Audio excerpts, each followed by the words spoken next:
Hey everyone, Andrew here, bringing you another video. And I am back. It's been about 2 or 3 weeks, I want to say, roughly thereof. But I'm back to reviewing. Had the wedding, got married, had the honeymoon, and now we're doing the moving in process. As you can see, this is no longer the old school room that you have guys have known and loved, but rather a new room. This is kind of my own little office room, but as you can see, I've kind of been starting decorating it. It is still work in progress, and then you have all the Justice League stuff in the background, but still work in progress. But when everything's done, I'll do a video so that you guys can see it because I know one of you guys will be asking that. But yeah, I'm married now. Pretty cool. It was a great day, beautiful day. My wife was beautiful, as she always is. I'll show you some pictures in a few seconds. We don't have our professional pictures done. All the pictures I'll be showing you are people who took with their phones or something. And we had a videographer do a full video of it. So it went off perfectly. There was no complaints, had a great time, and then the honeymoon was great too. So what I'll do is I'll give you guys we went to Disney World on our honeymoon, so I'll give you a quick review of what I think about Disney at the end of the video. And of course, I do have reviews today. We have questions and answers to hit. With the reviews, I'm going to do this week's and the previous week's. I know I have 3 weeks worth of comics to review, but I don't have the third week. I only have the last of Villain Month and then the beginning of this month. So I'm going to do those reviews too. But it feels good to be back. I miss you guys. I miss doing this. It's always fun. So I might as well show the wedding pictures now. I'm gonna only show maybe one, two, three, four, five. Um, the two things. Well, I'll tell you one thing right now. Well, I'll tell you both. The two things that were really cool that I liked is one is my fiance, who is now my wife. Gonna take time to get used to. My wife surprised me at the wedding. The cake toppers that we had, she did a special cake topper for me. So you'll see what it is once I post the pictures. Second of all is once I get the video, I'll show you. When we came in, everyone came out to the smooth moves, or no, the blurred lines. Blurred lines, that's the name of it. I don't know music. Blurred lines and came out to that song. Except for us, it was dead silence for about 5 seconds, and all you hear is, "If you smell what the Rock is cooking." So we came out to the Rock's entrance music, but here are the pictures right now. I'll just show you quick five of them, but once I get the professional ones, you guys can see those. Those are going to look a lot better.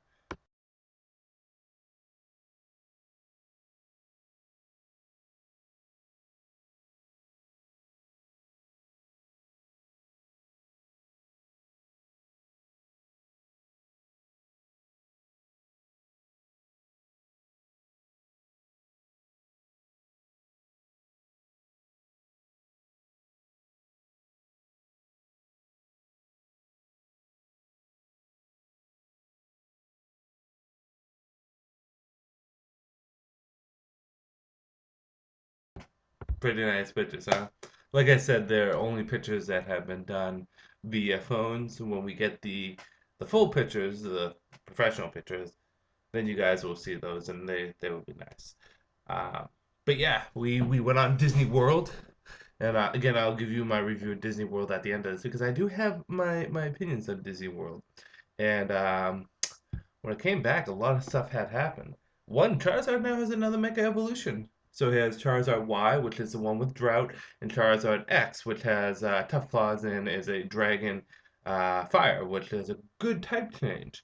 I still prefer Y because Y has Drought, and Drought gives it a lot of coverage against certain types and also allows him to use, okay, Water moves are halved, Fire moves are doubled, Flamethrower, Solar Beam, Dragon Pulse. That gives him a lot of coverage across the board. He's going to be fast enough to take out any water types that would threaten him, any ground or rock types. He wouldn't really have to worry about much. On the same side, Charizard X, which looks like a beast, has I believe it's Tough Claws, which increases the damage as moves like Body Slam or Fire Punch or Thunder Punch or so on and so forth. Make him more of a physical sweeper.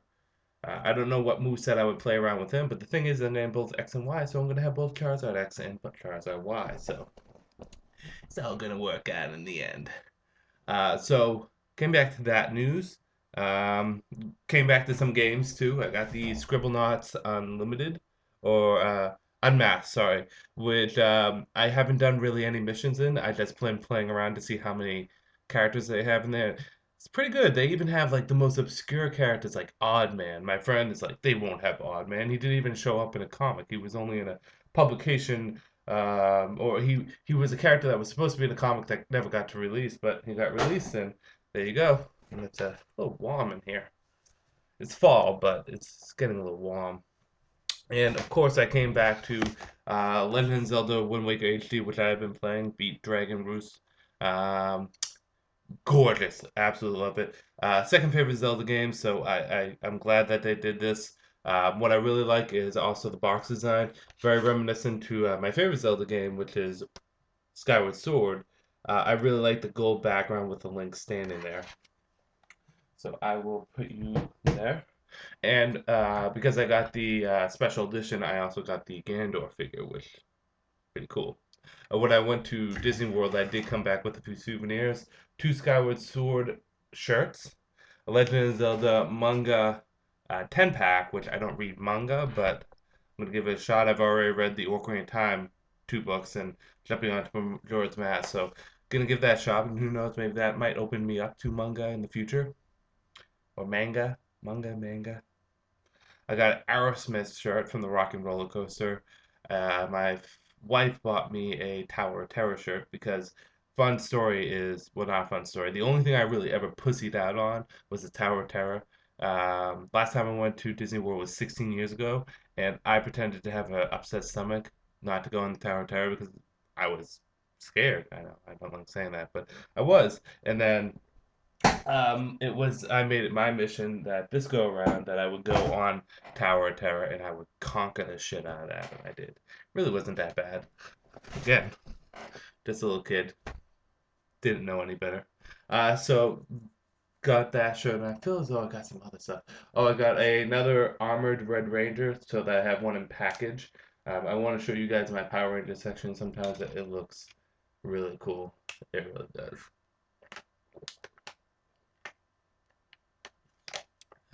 I feel like there's more, but uh, that's neither here nor there. We'll talk about Disney towards the end of this, and we'll get up. Um, we'll be doing what's it called? I forget what I was going to say. Questions and answers, but let's do some reviews. So I'm going to put 2 weeks worth of comics together, mix them up, and we're going to start where we always start with a little bit of Batman in our life. With Batman issue number 23.4, Bane issue number 1.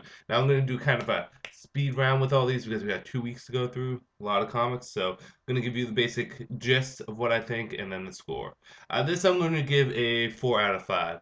I thought it was loyal to Bane as a character. It did a good job for his backstory, and it also did a good job at establishing where Bane's going to be now. The art was good, and I particularly like the poses that where Bane was in. Bad is despite the fact nothing really happened to this other than him decapitating someone with a weight that he used as a frisbee, which was cool. But 4 out of 5. Was looking forward to it. Paid off for the most part. Man Bat issue number 1 or Batman Detective Comics issue number 23.4. This is another comic that I was looking forward to because I like the stuff that they've been doing with Man Bat. The beginning of it was pretty good. I liked him fighting Francine.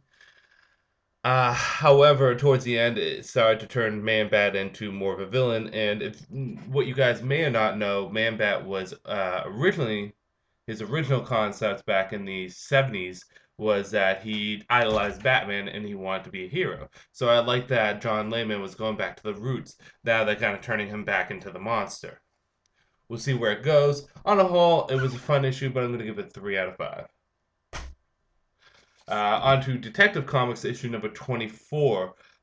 This came out this week, the final battle between Wrath and Batman, it was epic. Overall, this is going to be a 5 out of 5. Was a really good story. Could have been just a smitten longer, but I mean, don't worry about it. I really like the ending. I like the battle between him and the Wrath, and I like how everything got wrapped up. It worked out very well. Pick it up. On to Batman and Robin, issue number 23.4, Killer Croc, issue number 1. For what I remember, I gave this I was thinking in my head, I gave this a 4 out of 5 also.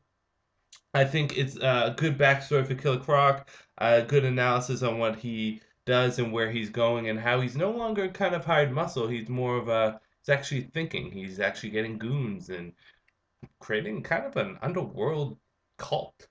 The only bad I can say about this is DC's totally disregarding what's happened with Killer Croc and Batwoman, uh, which I actually liked. I'm saying that like I'm surprised. No, Batwoman's been fantastic. But at the same time, it's not like the stuff was bad. It's like removing one good for another good. So, on a whole, 4 out of 5. Uh, Batman Dark Knight, issue number 23.4, or Joker's Daughter, issue number 1. Oh, God. This issue was horrible.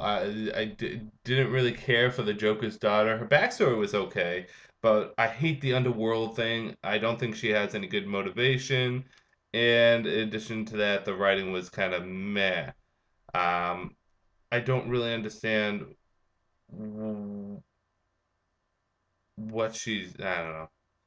The Joker's daughter did not work out well so far. Um, like I said, the backstory was okay, but the motivation for the characters meh, and I don't really care for the underneath Gotham stuff that's going on in Catwoman. Which, by the way, I picked up Catwoman this week, and I guess my box screwed up, and they gave me last month's Catwoman, so I don't even know what happened in Catwoman this week. I think it was actually Ann Nocenti that's writing this too. Yeah, so I mean, the good thing about this, I guess, is it is not really tying into the Batman universe so much. It's more or less um, dealing with Catwoman, actually, if anything. So on a whole, 2 out of 5. It had a few merits to it, but that's about it. The cover though was nice. Excuse me.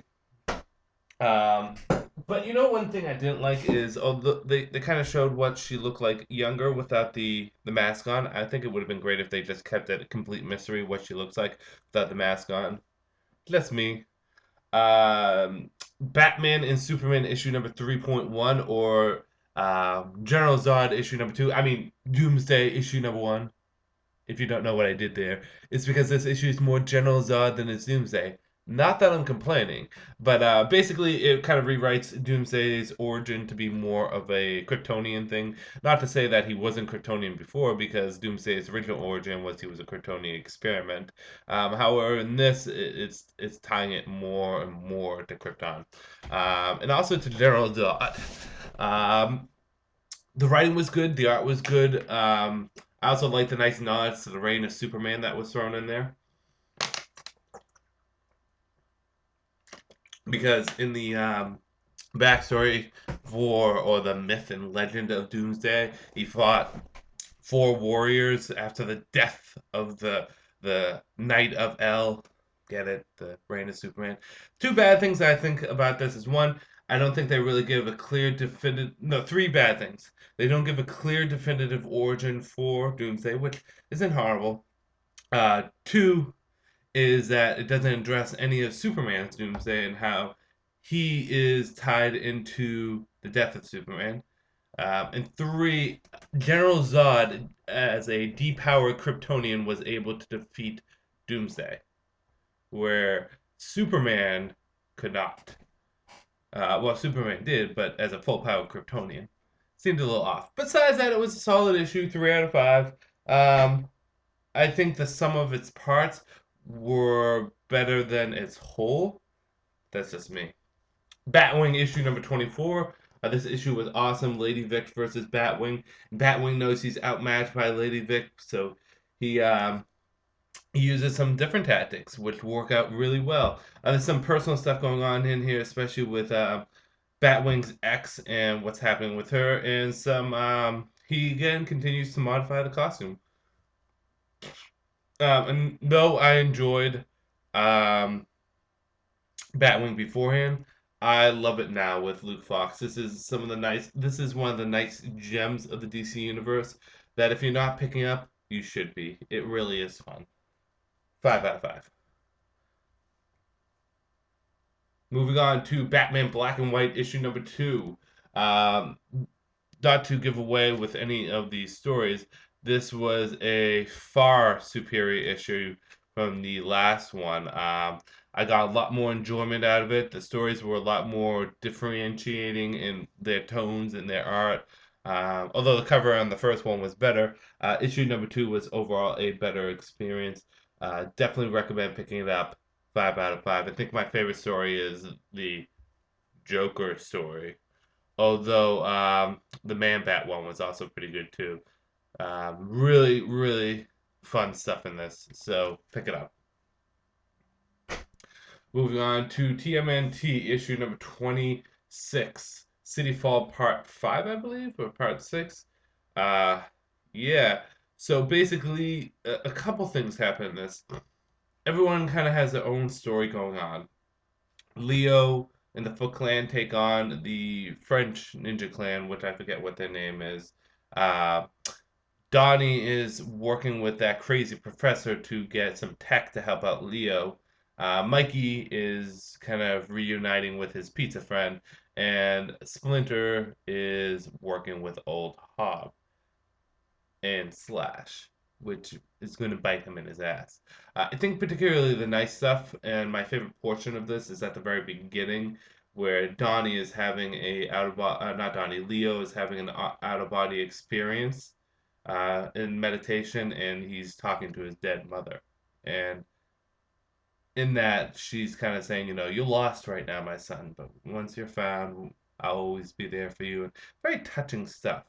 And I'm interested what Kirari is going to be doing because she's starting to she's starting to cause a little trouble. On the whole, I mean, it's TMNT. It's 5 out of 5. You should be picking it up. If you're not, you're missing out on um, some of the best comics right now. Swamp Thing issue number 24, The Cedar versus Swamp Thing. Basically, it is exactly how it sounds, The Cedar versus Swamp Thing. We learn exactly who the Cedar is, what he does, and where he got his powers. And he has an epic blowout fight with Swamp Thing, which ends with an interesting conclusion between the two. Um, and I just opened up, and I didn't know they were doing DC CoverGirl statues now. Might want to get the Supergirl one. Batwoman one isn't bad either. Anyways, neither here nor there. Good stuff. This I'm gonna give a 3 out of 5. No, I'm gonna give a 4 out of 5. I liked everything about this issue. I liked Alec Holland in it. I like how the green is manipulating with his head. I like everything about this except for one thing. They reveal everything about the cedar. Think it would have been better. The cedar still was a mystery. You didn't know who he was. You don't know how he got these powers, but he was still gunning for the position that Swamp Thing has. That's just me. That's how I feel. Um, but yeah, on a whole, 4 out of 5. Good issue. Pick it up. Swamp Thing is starting to get his groove back, and I'm liking it. Um, I'm making it sound like there's so many great comics this week, and it's because there is. Wake issue number 4 of 10. It's the Wake. What to expect? Let's just say they're on the run from the mermaid monster thingies. I don't even know what they're called.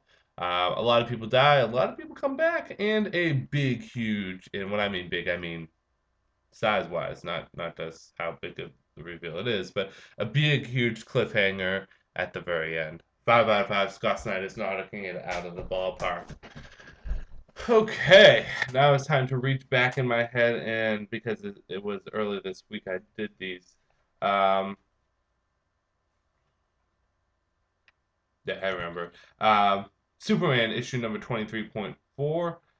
Parasite I almost said Parasect. Parasite, not the Pokemon Parasect. Parasite issue number one. Um, I'm gonna give this a 3 out of 5. It's a solid origin for Parasite. It's basically his origin. Um, Creepy ending. It doesn't do anything to really, how should I say, mix things up at all. But at the same time, I think it's loyal to what his origin is. Pick it up if you care about the parasite, parasite's origin. But other than that, if you don't really care about his origin, don't worry about picking it up.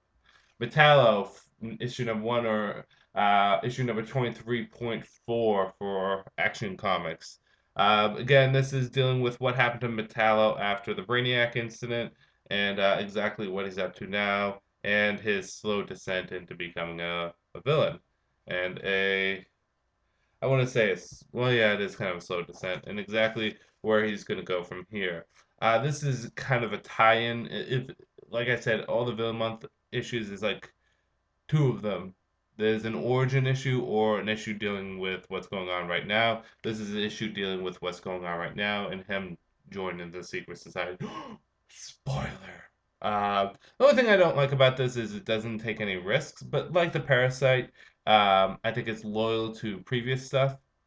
Not loyal to previous stuff because Metallo's origin was completely different pre New 52. I think it's a solid origin for Metallo, but if you're not a big fan of Metallo, this isn't something I would jump at. Moving on to Action Comics issue number 24. A step up. This issue I'll give a 4 out of 5. Basically is the Psycho Pirate, who is a much more viable threat in the New 52, despite the fact that his Medusa mask is even growing on me. But the Psycho Pirate versus Superman, and basically given the origin, not the origin, but exactly what was going on between Brainiac and people around the world, particularly with Queen Bee, what his ultimate plan is, and how Psycho Pirate ties into it. And in addition to that, Lois Lanes makes a return in such a way. I have to give Scott Lobdell credit, although he's not the one necessarily writing this. All the stuff he's been working up with Superman to this point is getting paid off, so that's good. And I do like how everything's coming together. Again, Scott Lobdell doesn't write this. I forget who writes this. Mark something.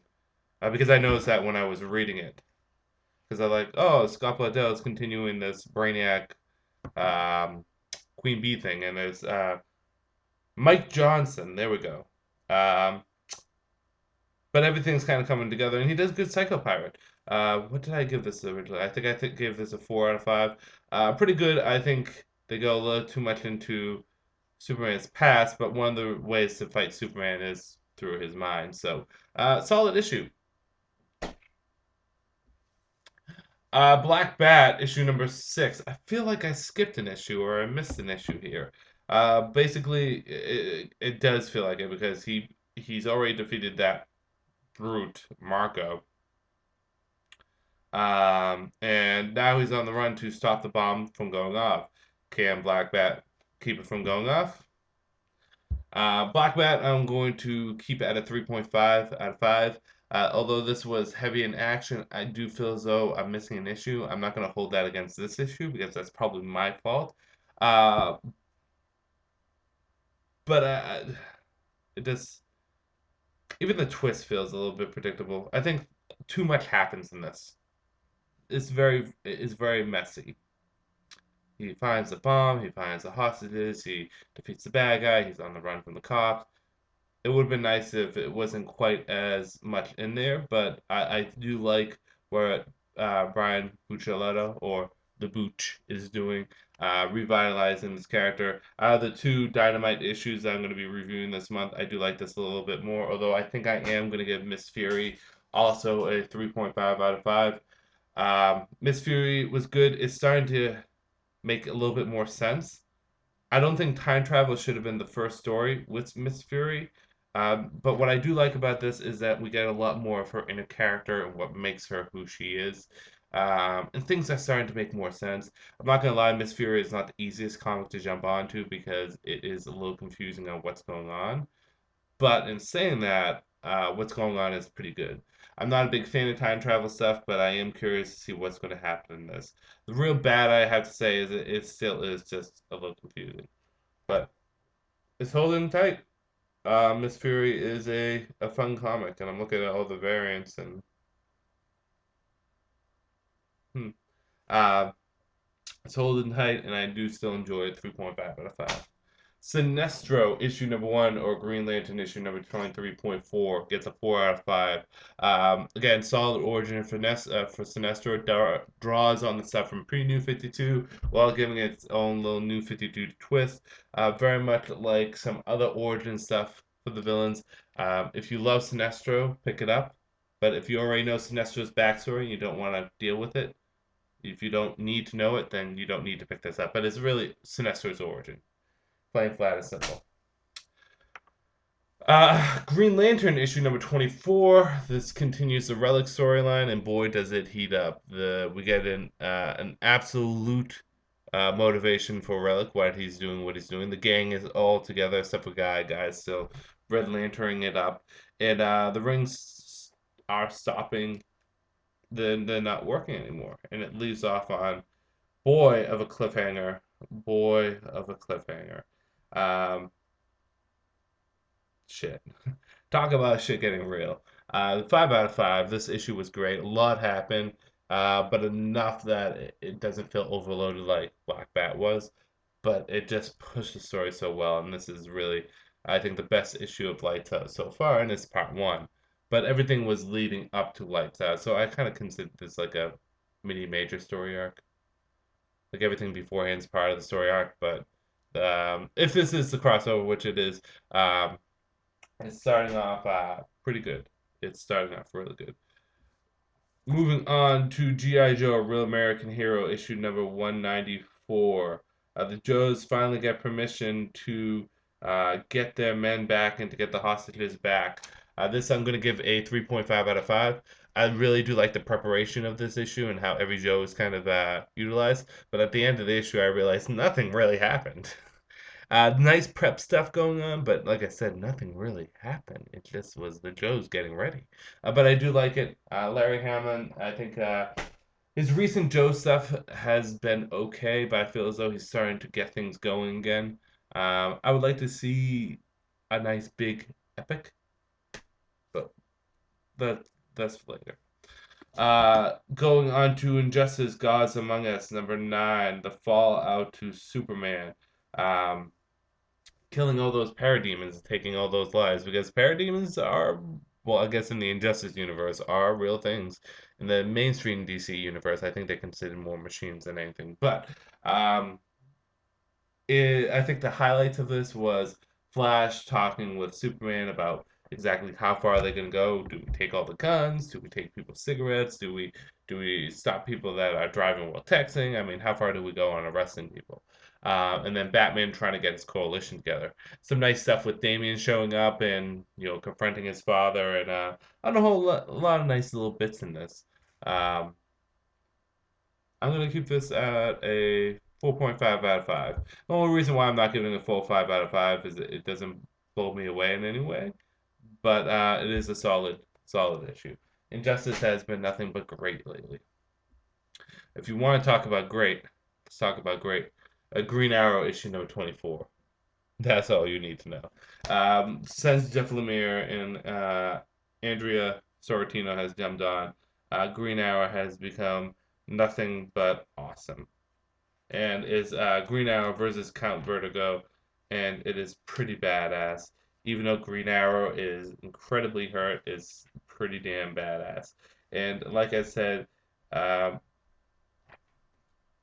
even when you think stuff is done, it's not done. I feel as though Jeff Lemire is doing a big epic with this, and he's doing a good job with the big epic. Green Arrow issue number 24. Pick it up. Pick it up.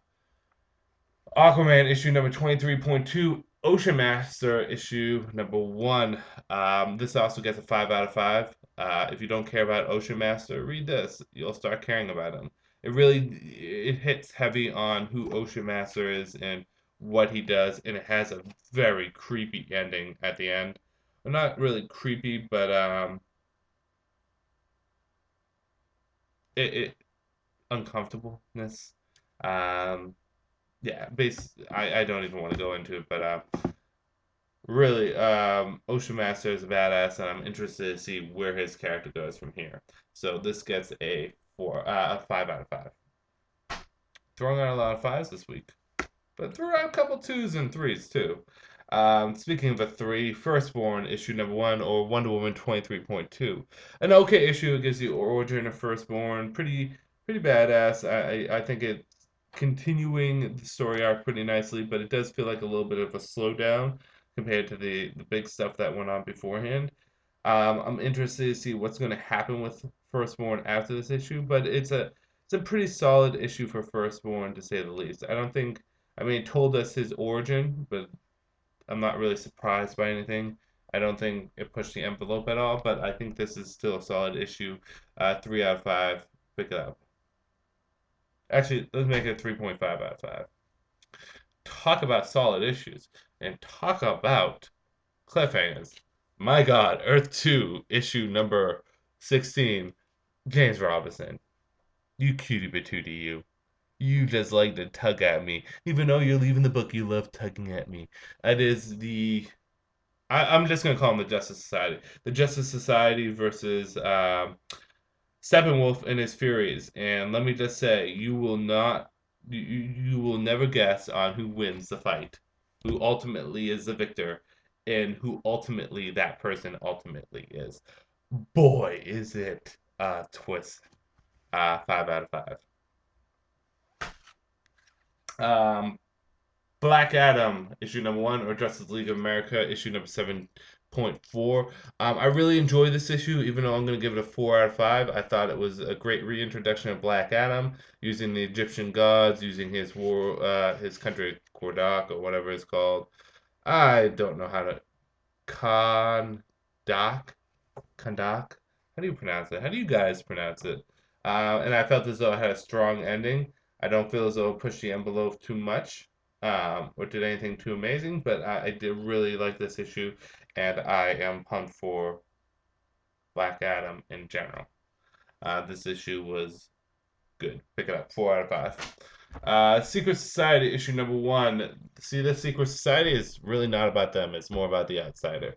The outsider and Owlman. It is outsiders and Owlman's origin and how they eventually came to the Earth Prime, or New 52 Prime. This gets a 3 out of 5. I do enjoy the issue in that it tells the origin of the outsider, who is Alfred, who, if you guys don't know, and I think I pointed this out to you beforehand, read Showcase presents Showcase presents Batman Volume 2, which has the original Outsider story, which was about the dead body of Alfred being used to made into the Outsider. So it's nice to continuity. You get to see why he always goes ha ha ha.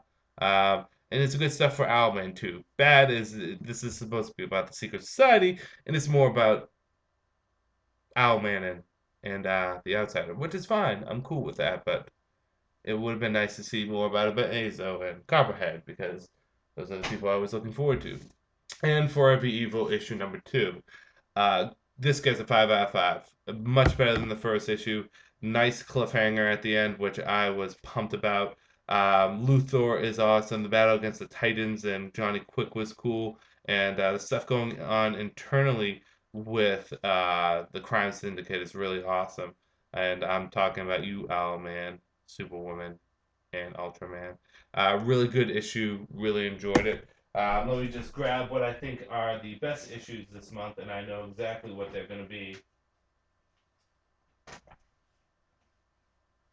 Oh, there you are. Coming in at third place would go to Green Arrow. Like I said, everything pulled out very nicely in this. I like how this is long, epic, and it's flowing so nicely. That gets my pick of the week number 3. Pick of the week number 2 goes to Earth 2. Cliffhanger event ending. Really enjoyed what happened. Shocked. I was shocked in comments, and it worked out well. Pick it up. And number 1 goes to Forever Evil issue number 2. I really did think this was a solid issue, and it continues on a great storyline. Now I'm going to pause this for a second just because I'm going to get a drink. I'm out of water, but I will be back. And I am back. I'm going to do some question and answers, but before I get into that, news or updates. One thing that I should pull up is that DC is doing, and I'm gonna pull up the source, is doing a 18-part story arc. I forget what it's called, the Blight or something. Here we go. Yeah, it's called Forever Evil Blight. It's a 16 arc story, 16 issue story arc, which deal is a Justice League Dark, Trinity Sin Phantom Stranger, Constantine's Trinity Sin Pandora crossover. So I don't know what it's about. I don't know what's going to go on, but they're doing a 18-part story arc. So it's basically going to be 5 issues from all, roughly, or 4 issues. It's going to be Justice League Dark 24 to 29, Phantom Stranger 14 to 17, and Pandora Trinity Sin, what is it? 6 to 9, and then Constantine 9 to 12. So it looks as though it's going to be pretty good. I really do like how DC is using their Magic universe just as much as they're using their other universes. Their Superman, their Batman, their Justice League, and their um, Green Lantern stuff. So it looks like it's going to be a fun crossover.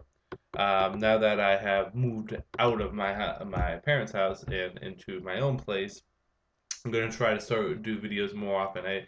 Over the vacation, I was thinking of different top tens that I want to do. So I'm thinking about like top 10 favorite Marvel characters because I have been reading Marvel and I have formed an opinion on who I like and who I don't like. Top 10 favorite movie guilty pleasures, movies that are not necessarily good, but I like them anyways. Top 10 favorite video game boss battles or top 10 favorite Zelda boss battles, but we'll see how that works. But allow me like a week or two to get situated with what's going on because new place, still moving in, still a lot to do. Go back to work tomorrow. The honeymoon is over, and it was great, but it's back to reality. Oh, there goes reality. Okay. Um, what was I going to do? Questions and answers. So I'm going to just pull them from the previous video. Nick Lenz asks, hi, Andrew. 2 questions for you. Do you think the Clayface story arc from Dark Knight is a continuation from the 2-part Batman 19 to 20? Second, what story do you think Scott Snyder is going to do after Zero Year is finished in issue number 32? And this was basically answered by Jacob D. Paz. The Clayface story arc is basically a continuation. And then Scott Snyder at Comic Con, he told us, which again is basically answered here, that he's going to do a 2 issue, more intimate, down to earth story dealing with it's like a detective story. He called it a cold case story. And then after that, he said he's going to jump into what he is going to consider his biggest, most grandiose story arc yet, because it is going to be coinciding with 75 years of Batman, I believe. So he wants to make it why Batman is so great. Okay, moving on. And Gabriel Simmons, DC have said JLA will become Justice League Canada. Who do you want to see on the team other than what's already announced? Adam Strange. Let me just move this over so I can see everything. Other than the already announced Adam Strange, great video, keep it up. Thank you. And who do I think? Felipe 19999 threw in his own opinions. Justice League Canada, they should have Booster Gold in there because it is Booster, and he is from Canada in the new 52. Um, it's good to see some other Justice Leaguers jump in there. I mean, Black Canary would be good. Who else? It'd be cool to see if like Nightwing jumps on. But we want also some more obscure characters. Uh, Not obscure, but not as big names. I'm trying to think off the top of my head, who would be a good non-big name? Good non-big name. Jump on there. Have Vibe and Gypsy go on there, although they're doing their own thing in Vibe right now. And I don't know where Vibe's going to be. Oh, you got me with a good one. I really don't care. They can throw anyone in there. Um, Mother of Champions, how about that? By the way, is in Scribblenauts Unleashed, which is awesome. If you don't know who Mother of Champions is, I will tell you. In the Nightwing story arc, there was a woman that would constantly get pregnant and within a few hours would give birth, and then that child would grow into full adulthood in a matter of months. And so she would give birth to like every hour she gave birth, so she gave birth to like 24 kids in an hour. It was ridiculous, and that's why she was called the Mother of Champions, which again was in the Scribblenauts game. Blue Lantern of 2814. The only thing I don't like about Brainiac's issue was the cover. Brainiac is supposed to be emotionless, and yet he's drawn with an evil smile. It's just out of character. Yeah, the cover wasn't really that good, and he had this stupid, like, robe thingy. It wasn't a robe, but it looked like a robe. It was metal, but it looked like a robe. Travis Edwards, I can't recommend Wolverine and the X-Men enough. It's a great comic. Yes, I did say that I was considering jumping on it. We'll see. I might actually be editing my pull list, so I might drop a comic and then put one on. I don't know. We'll see. That's a possibility. Eva Mastermind, what's your favorite Nintendo series? Mine is a tie between Pac-Man and Legend of Zelda, Pokemon, and Kirby. If anyone has been watching my videos, they should know it is Zelda without a doubt. P.S. If you want to play Kingdom Hearts series, I suggest skipping the side games aspect, Birth by Sleep and Dream Drop Distance. Uh, if they do an Ultimate Collection, maybe I'll play it. It's just I think I'm too far. Is too far gone for me. I mean, there's been so many games. There's been one, two. Well, there's only been four, but I heard they're long games too. I don't know. I respect people that like the Kingdom Hearts games, and I respect Kingdom Hearts because apparently they're popular and they're good. I just don't think I can get into it. Ravager Gus, I love you, Andrew. You're the best. Oh, thank you. Evolve Freak 1, all the best for your wedding. Thank you. It went off without a hitch. Ramsey Snow, hey Andrew, just some advice for your video reviews. I think you could type up timestamps to indicate where your videos each comic review is. It would be helpful for some people who don't want to watch through 45 minutes. Thanks, best wishes for the wedding. Ramsey Snow, this is a thing that's brought up often, and my response is this. There's two reasons why I don't do that for each individual comic. Reason number one, that would just be too tedious for me to do, and I don't have the time and day to indicate when I start a specific comic review and end it and then timestamp it. Second of all, is a lot of people, if you read, if you watch my video review just for Batman, you may be missing out on all the other amazing comics because you just don't want to watch it. But if you go through my 45-minute video of reviews and you go, oh, gee, he keeps on protesting about how freaking amazing TMNT is, maybe I should pick it up. Then you just benefited because now you have a new comic that you can read. Hmm? Just saying, that's the reason why I don't do it. But I usually take most advice, and that is a continual thing that people bring up, and it's just something I just I don't have time for. And again, my philosophy is that if you see other reviews, hey, why not? Uh, Joshua Hayes, which of these upcoming Batman stories are you looking forward to the most post Villain Month, and why? Also, least and why? Continuation Zero Year, Batman Two Face, Carrie Kelly, um, continuation of her Dark Knight story arc, Batgirl Wanted, Nightwing, Tony Zuko, Prankster, or some other from seeing the endless number of Batman titles, Batwoman, etc. The ones I'm looking forward to the most, I mean, all the ones you mentioned are great. Probably looking forward to the most of the continuation of Zero Year and the Two Face Carrie Kelly because I want to see where that goes, especially if Carrie Kelly will become another Robin. Don't know. The story as I'm looking forward to the least in the Batman universe is Catwoman. plain, flat, and simple. The rest of the Batman universe is either good or great. Catwoman is just awful. So there you go. Get Innocenti off it and put someone else on there. Ugh. And Joshua Hayes, thank you for breaking the news. Post 0 year, Catwoman is still going to be Innocenti. Savage Salvant 21. Hey Andrew, a few questions. One, what is your opinion of Superboy Prime? I'm personally a fan of the character because he's kind of twisted version of Superman. He's fun to read about. Plus, the character reminds me of pre-crisis Superman in terms of accomplishing unbelievable feats.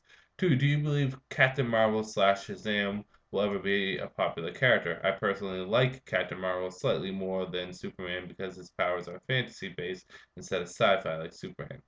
As for your first comment or question, um, what's my opinion on Superboy Prime? Superboy Prime is a good concept, and I think he has an interesting backstory behind him, and he's been in all the major events past. Oh wow, he's been in Infinite Crisis, Crisis on Infinite Earths, Sinestro Corps War. He's been in a lot of them. My problem with Superboy Prime is simply this: no one has written him well, other than maybe Jeff Johns. He was written horribly in some stories, and I'm looking at you, 52. I'm going to kill you to death. Um, the famous quote from Superboy Prime that's just silly. Superboy Prime is a mixed bag for me. I think the concept of the character is good, just the execution hasn't been that well.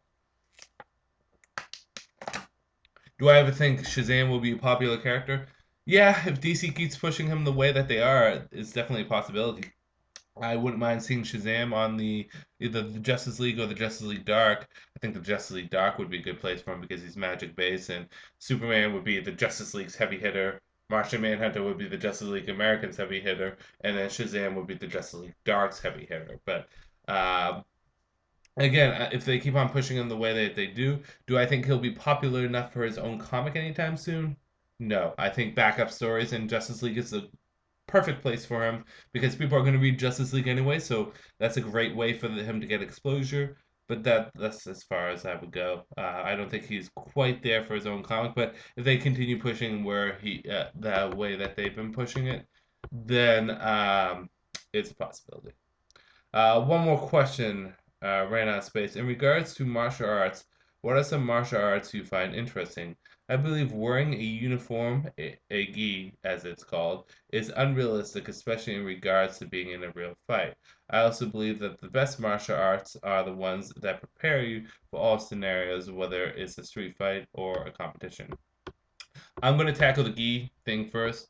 The reason why gis are worn are for two reasons. One is for traditionalness. It is what is traditionally always worn. Two is because what you don't know is a gi has on the inside lining of the groin area an extra lining so that you can kick higher if you were to kick. Kicking in jeans are a bitch to do. It's possible I can kick someone to the head in jeans. It's just a bitch to do. But the inner lining of the gi is changed up or is given an extra inner lining so that you can have that flexibility. As for martial arts, I'm interested in almost all. I take American Kempo or Shaolin American Kempo, depending on how you want to call it. There's been various different variations. Mine is more like what you said. It's more or less the renaissance of martial arts in that it does a little bit of everything to make itself well balanced. Um, it's very much a Swiss Army knife for self-defense. I mean, if you like kicking, you're gonna get your kicking out of this. If you like grappling, you're gonna get your grappling. If you like striking with your hands, you're gonna get striking out of your hands. If you like blocking, you're gonna get blocking. It's a little bit of everything. What other styles do I find interesting? From the ones that I've cross-trained with, Taekwondo is fun. Not as great in flying in self-defense, in my opinion, but it's great for sport and it's great for kicking. I really do like Taekwondo. Aikido, I also think is great. I think it's a lot more self-defense oriented than Jiu-Jitsu. Jiu-Jitsu is a little bit more of a sport, where I think Aikido is more of the application because in a fight you really don't want to get on the ground, especially in a if you're getting attacked by multiple people. It's not to say it wouldn't be effective.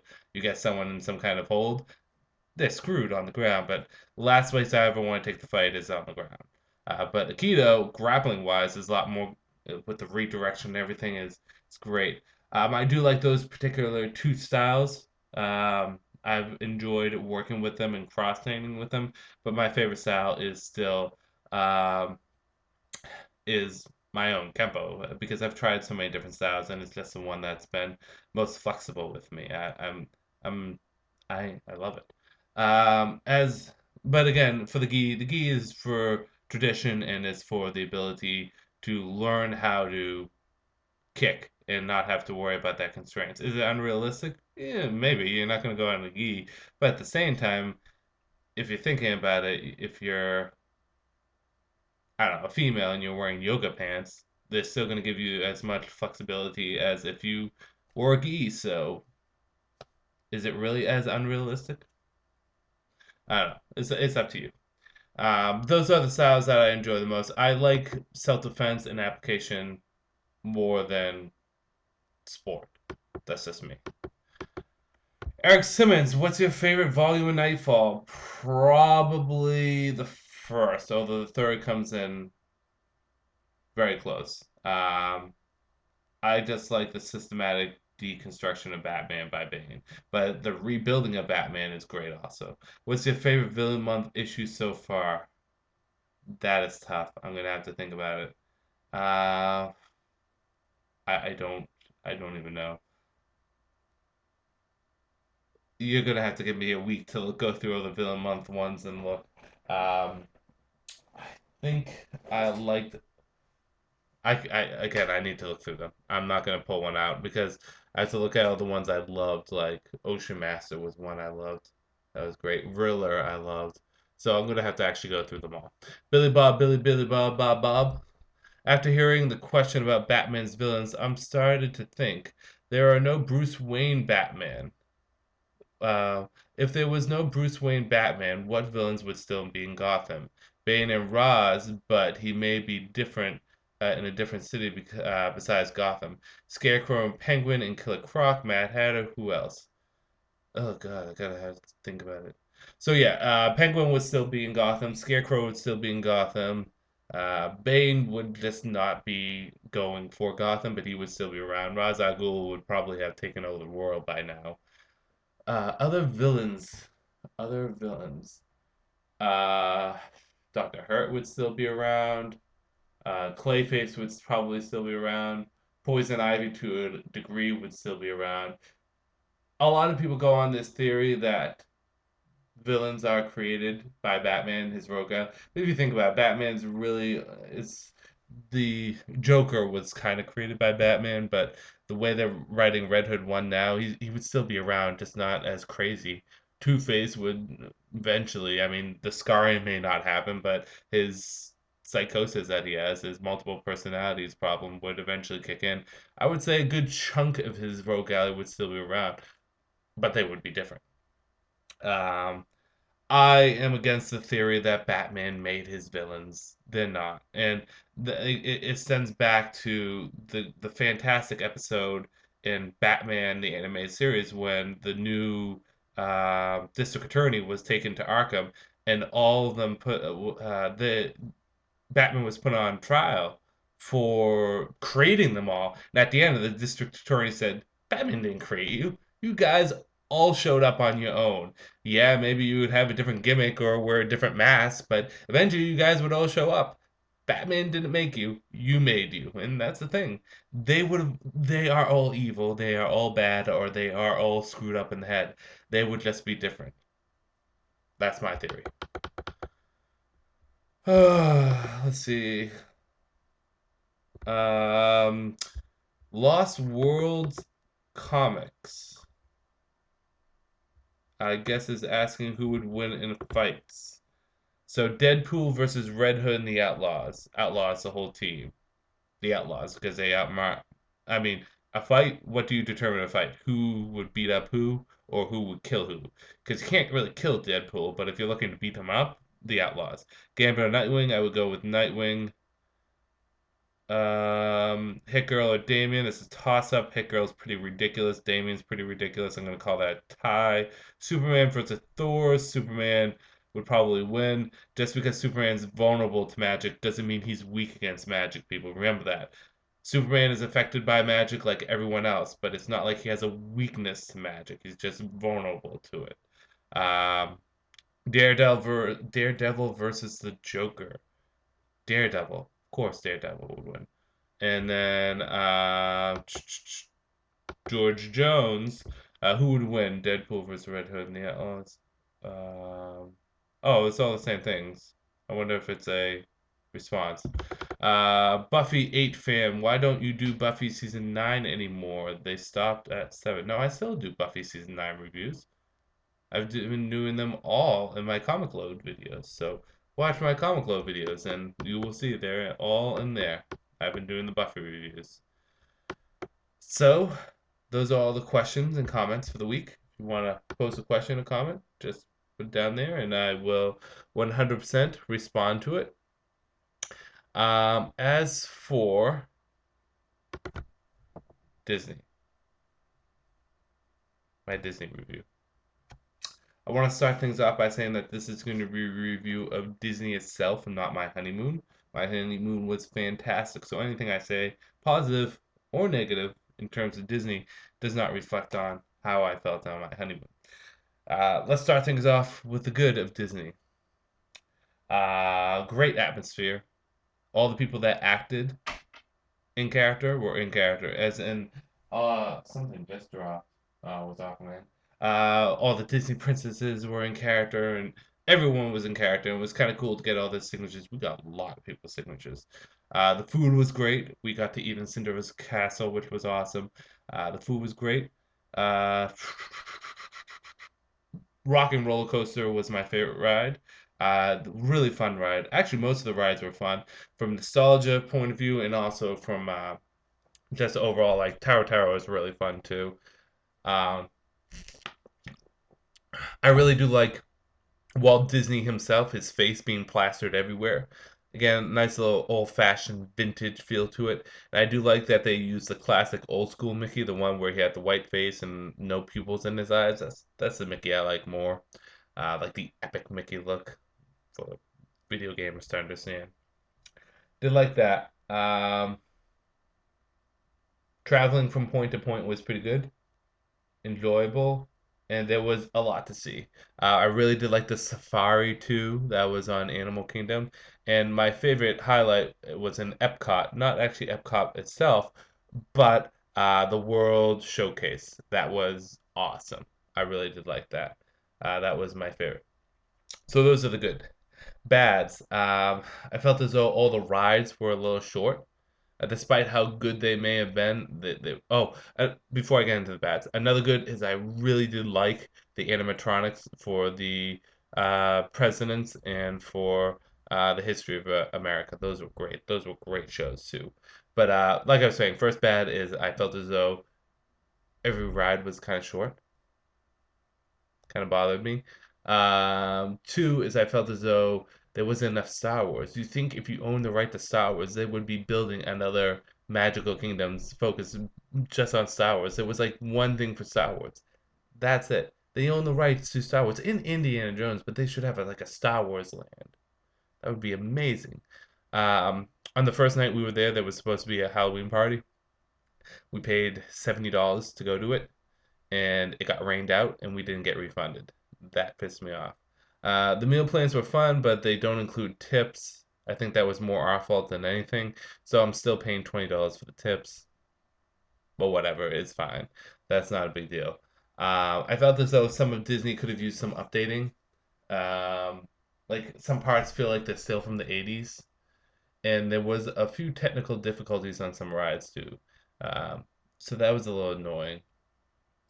Despite how fun it was to get everyone's autograph, I feel as though it was kind of hard to find certain people. For example, we got all the Disney princesses basically. We got Cinderella, we got Ariel, we got Sleeping Beauty, Princess Aurora, We got Jasmine.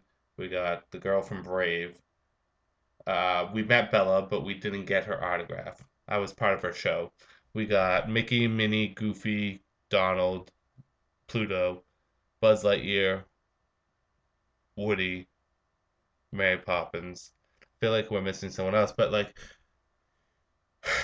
um, we had no idea where to find these people. We got most of the princesses because they were in the dinner with Cinderella, but we do not. It was annoying to find these people. I wish they were a little bit more there. Anyways, that's a minor gripe. I had another one.